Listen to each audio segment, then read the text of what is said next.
Hello नमस्कार, मैं हूं डॉक्टर अभिषेक सक्सेना। आपका स्वागत करता हूं फिर से अपने यूट्यूब चैनल। दोस्तों, आज बात करते हैं हाइट के ऊपर। क्या हाइट 18 ईयर्स के बाद बढ़ सकती है?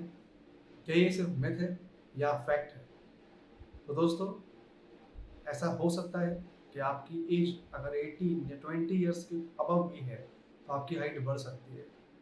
कुछ एक्सपेरिमेंट साइंटिफिकली मैंने किए हैं, उसमें मैंने ये देखा, मैंने पाया कि कई फीमेल्स एंड मेल्स जिनकी एज 18 एंड 22 ईयर्स भी थी, उनकी हाइट में 2 से 3 इंच का डिफरेंस देखा गया।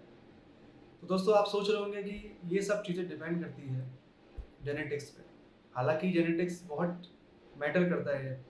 50% हमको लगता है कि हमारे पेरेंट्स के ऊपर ये चीज़ डिपेंड करती है, बट कई केसेस, कई लोगों को आपने शायद देखा होगा कि जिनके पेरेंट्स की हाइट ज़्यादा नहीं है बट उनकी हाइट ज़्यादा बढ़ती चली जा रही है। तो ऐसे कुछ फैक्टर्स हैं जो साइंटिफिकली प्रूव्ड है, जिनसे हाइट बढ़ने के चांसेस बढ़ सकते हैं। तो आज हम लोग इसी टॉपिक पे बात करेंगे, तो प्लीज़ पूरा वीडियो देखिएगा, जिससे आपको मैं बता सकूं कि आप अपने इन फैक्टर्स को कैसे बढ़ा सकते हैं। चलिए बात करते हैं कि बोन्स में ग्रोथ कैसे होती है। बोन ग्रोथ एक प्रोसेस के थ्रू होता है जिसका नाम है अपोजिशनल ग्रोथ। हमारी बोन्स में ग्रोथ बोन टिश्यूज होते हैं। इसका मतलब यानी कि हमारे बोन्स में लास्ट में जहाँ हार्ड बोन्स के एंड में सॉफ्ट कार्टिलेजेस होती है, उन सॉफ्ट कार्टिलेजेस में न्यू सेल्स फॉर्म होते हैं। वो सेल्स फॉर्म होने के साथ साथ बोन्स लेंथन होती है, यानी लंबी होती है, जिससे हमारी हाइट इंक्रीज होती है।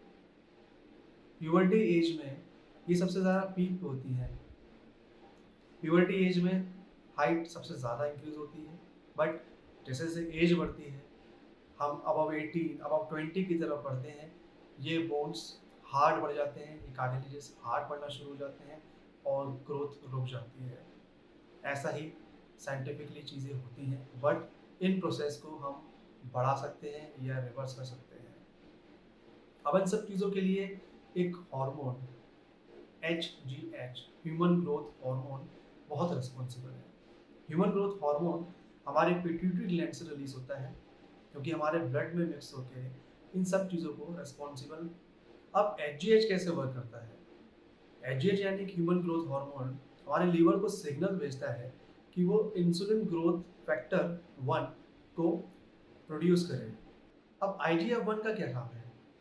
IGF-1 जो है वो एक मैसेंजर है HGH हार्मोन का, जो कि सारे ग्रोथ प्रोमोटिंग इफेक्ट्स को सभी ऑर्गन्स तक लेके जाता है, बोन प्लेट्स में सेल्स को एक्टिव करता है।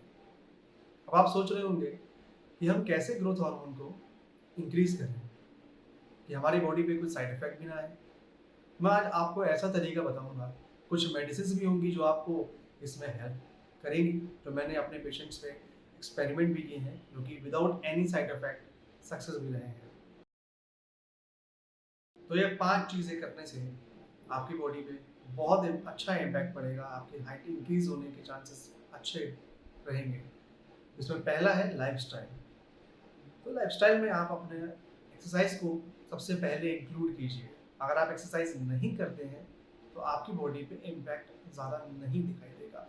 हो सकता है कि बिल्कुल आपको इम्पैक्ट नहीं मिले। तो एक्सरसाइज बहुत ज़रूरी है, बिकॉज एक मैकेनिकल स्ट्रेस जब तक आप बॉडी पे नहीं डालेंगे तब तक आपकी बॉडी ग्रोथ नहीं पकड़ेगी। कुछ ऐसी एक्सरसाइज हैं जिनको आप करेंगे तो आपको 100% आपको रेस्पॉन्स मिलेगा। इसमें पहला है, आप रोप स्किपिंग कर सकते हैं, आप स्प्रिंटिंग कर सकते हैं, आप नॉर्मल एक वेट लिफ्टिंग भी कर सकते हैं। हालांकि वेट लिफ्टिंग से कई लोग का कहना है कि हाइट रुकती है, बट ऐसा ज़रूरी नहीं है। अगर आप एक टाइम से पहले, एक एज से पहले अगर आप वेट लिफ्टिंग ज़्यादा लिफ्ट लेते हैं तो प्रॉब्लम आती है, बट अगर एक एज के अकॉर्डिंग अगर आप लेते हैं, नॉर्मल लिफ्ट लेते हैं, तो आपको कभी प्रॉब्लम नहीं आएगी। जितना आप अपनी बॉडी पे स्ट्रेस डालेंगे उतनी आपकी बॉडी की डिमांड बढ़ेगी। इससे आप प्रोटीन इनटेक लेंगे तो आपकी बॉडी उसको अच्छे से अब्जॉर्ब करेगी। तो ये बहुत ज़रूरी है कि आपको अपनी लाइफस्टाइल में एक्सरसाइज इंक्लूड करना बहुत ज़रूरी है। सेकेंडली स्ट्रेचिंग बहुत ज़रूरी है, आप स्ट्रेचिंग कीजिए। जितना आप स्ट्रेचिंग करेंगे उतना आपकी बॉडी पे और अच्छा, आपकी मसल्स, आपकी बोन्स पे स्ट्रेस पड़ेगा, उतना ही आपकी बोन्स लॉन्ग होने के चांसेस ज़्यादा रहेंगे। दूसरा हम बात करते हैं न्यूट्रिशन। दोस्तों न्यूट्रिशन एक बहुत बड़ा फैक्टर है। हमारी बॉडी की नींव जितनी अच्छी होगी उतनी हमारी ग्रोथ अच्छी होगी। अब ट्रीटमेंट हम चाहे आयुर्वेदिक लें, चाहे होम्योपैथिक लें, और चाहे हम कोई एक्सटर्नल एलोपैथिक का सहारा लें, बट अगर आपका न्यूट्रिशन इनटेक आपकी बॉडी के हिसाब से अच्छा है तो बहुत कुछ आपको हेल्प कर सकता है विदाउट एनी मेडिकेशन। न्यूट्रिशन में सबसे पहला पार्ट है आप हाई रिच प्रोटीन लीजिए। High rich protein diet body में आपके लिए बहुत ज़रूरी है, क्योंकि वहीं से आपको अमाइनो एसिड्स मिलेंगे। अमाइनो एसिड्स बहुत एसेंशियल हैं हमारे ग्रोथ हार्मोन को बढ़ाने में। जिसमें पहला मैं आपको कुछ सप्लीमेंट बताता हूँ, जिसमें फर्स्ट है L-आर्जिनाइन, सेकेंडली ग्लूटाथियोन, मैग्नीशियम, जिंक। ये सप्लीमेंट आप अपनी डेली न्यूट्रिशन में आप ऐड कर सकते हैं। नॉनवेज अगर आप लेते हैं तो आप चिकन है, एग है, फिश है, इनको कंज्यूम करके गुड अमाउंट ऑफ प्रोटीन अपनी डेली लाइफ में यूज़ कर सकते हैं। और अगर आप वेज हैं तो सोया चंक्स है, पनीर है, टोफू है, ब्रोकली है, ऐसे बहुत सारी चीज़ें आपको प्रोटीन में जो कि हाईली रिच है उनको आप कंज्यूम कीजिए। बॉडी वेट के हिसाब से आपको उतना प्रोटीन पर डे लेना चाहिए अगर आप अच्छा मॉडरेट एक्सरसाइज अपनी डेली शेड्यूल में आप ऐड कर रहे हैं। दोस्तों थर्ड, स्लीप। स्लीप एक बहुत बड़ा फैक्टर है, यानी सोना। जितना आप अच्छी नींद लेंगे, एक एवरेज 7 to 8 आवर्स की नींद बहुत ज़रूरी है हमारी मसल रिपेयर के लिए। इतनी एक्सरसाइज करने के लिए के बाद अगर हम अच्छे से स्लीप नहीं लेते तो हमारी मसल अच्छे से रिपेयर नहीं होती, हमारे बोन्स में जो टिश्यूज डेवलप हो रहे हैं, सेल्स डेवलप हो रहे हैं, वो अच्छे से डेवलपमेंट नहीं ले पाते। इसीलिए वो बहुत ज़रूरी है और बहुत बड़ा फैक्टर है। जब हम सोते हैं तभी GHRH हाइपोथैलेमस में यानी ग्रोथ हार्मोन उसी समय ज़्यादा रिलीज होता है, तो स्लीप बहुत ज़रूरी है। अब बात करते हैं मेडिसिन की। तो दोस्तों ये मेडिकेशन थोड़ा डिफरेंट है। इसमें आपको 3 मंथ्स का एक प्रोग्राम सेट करना है।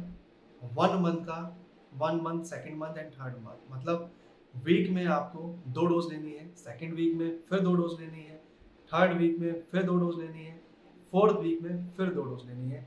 ऐसे ही आपको 3 मंथ तक रिपीट करना है। तो ध्यान से सुनिएगा, मैं फर्स्ट वीक का आपको प्रोग्राम बताता हूँ। इसमें आपको सिर्फ 2 मेडिसिन लेनी है और सिर्फ 1 time morning and 1 time evening आपको डोज लेनी है, वीक में सिर्फ 2 बार। तो दोस्तों आपको टोटल क्वांटिटी 10 ml रखना है वीक में। तो 10 ml में आपको पहली मेडिसिन है मेडोराइनम 1 ml, दूसरी है साइलिशिया 1 ml। दोनों की क्वांटिटी यानी 5 ml Medorrhinum and 5 ml silicea 1 ml। इन दोनों को आपको 7 डेज के अंदर, 7 डेज में आपको पूरा फिनिश करना है।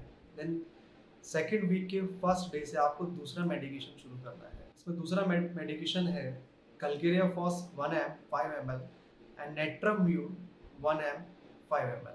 इन दोनों को भी आप 5-5 ml पूरे 7 दिन में कंप्लीट करेंगे।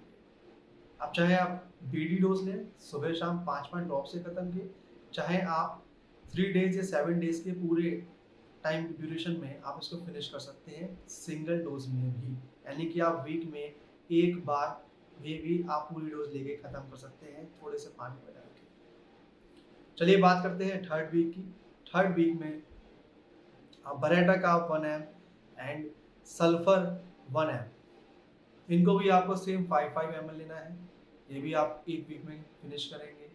एंड लास्ट वीक में आपको थैरोडिनम 1 ml and acid phos 1 ml, ये दोनों मेडिसिन आपको 5-5 ml में लास्ट वीक में 1 वीक के में पूरा आपको ख़त्म कर देना है। सेकेंड आप ऐसा ही सेकेंड मंथ के फर्स्ट वीक में सेम ऐसे मेडोरिनम, फिर नेक्स्ट वीक में जैसे मैंने आपको बताया है वैसे ही आप इसको रिपीट करेंगे। टोटल 3 मंथ्स का ये प्रोग्राम आपको करना है और बिलीव मी, हाइट बढ़ सकती है अगर आप ये सब चीज़ें करेंगे। तो दोस्तों ये कुछ अलग मैंने आपको आज नॉलेज दी है, ऐसे ही मैं नॉलेज आपको और देता रहूँगा। और प्लीज़ एक बार आप सब्सक्राइब कीजिए एंड लाइक कीजिए।